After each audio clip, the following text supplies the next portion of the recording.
Grabe, araw-araw na lang bad news. Traffic, corruption, baha, away sa social media. Ang hirap namang magpasko kung ganito lagi. Totoo. Parang kahit mag-December na, wala namang nagbabago. Kaya minsan tinatanong ko, ano pa bang sense na mag-celebrate? Uy, pero Pasko pa rin. Kahit papaano, season of joy, di ba? Joy, kahit saan ka tumingin, puro problema ng Pilipinas.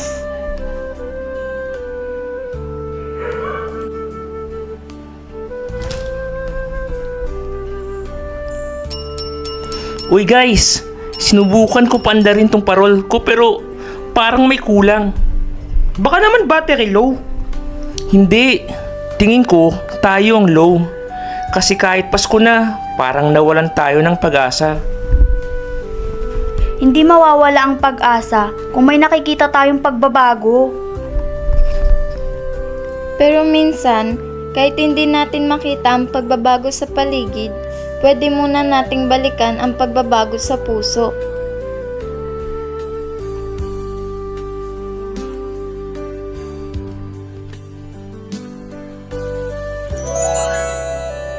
Desling, gets namin na mabigat ng mga issues. Pero naalala mo ba kung bakit may Pasko? Para sa family gatherings? Sa gift? Para sa food. Hindi. Dahil sa pag-ibig ni Kristo. Hindi dahil sa perfect ang mundo, kundi dahil mess up ang mundo, kaya siya dumating. Para sa pag-asa, para sa liwanag, para sa atin. Siguro kailangan nating alalahanin ulit. Kahit gaano kadilim ang balita, may liwanag na hindi nawawala. Gaya ng Christmas lights. Gaya ng pag-ibig ni Kristo. Constant, hindi nauubos, hindi napapaitan ng ingay ng mundo.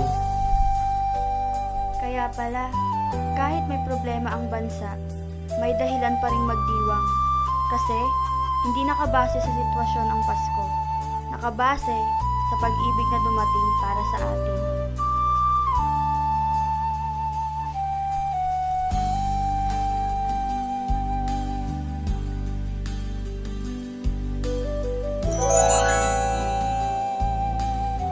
Ayan, ilaw. Simple lang pero paalala.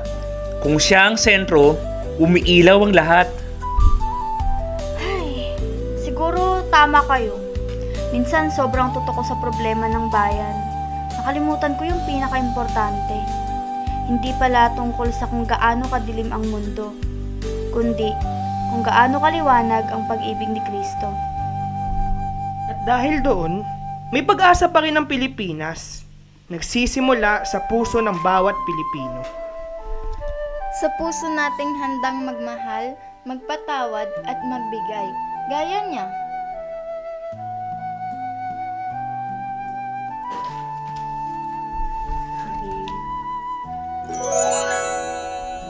Ngayong Pasko, hindi namin pipiliing tumingin lang sa problema. Bubuksan namin ang aming mga mata Upang makita ang liwanag ng pag-ibig ni Kristo. At dadalhin namin ang pag-asang ito sa Sa pamilya, sa kaibigan, at sa buong bayan.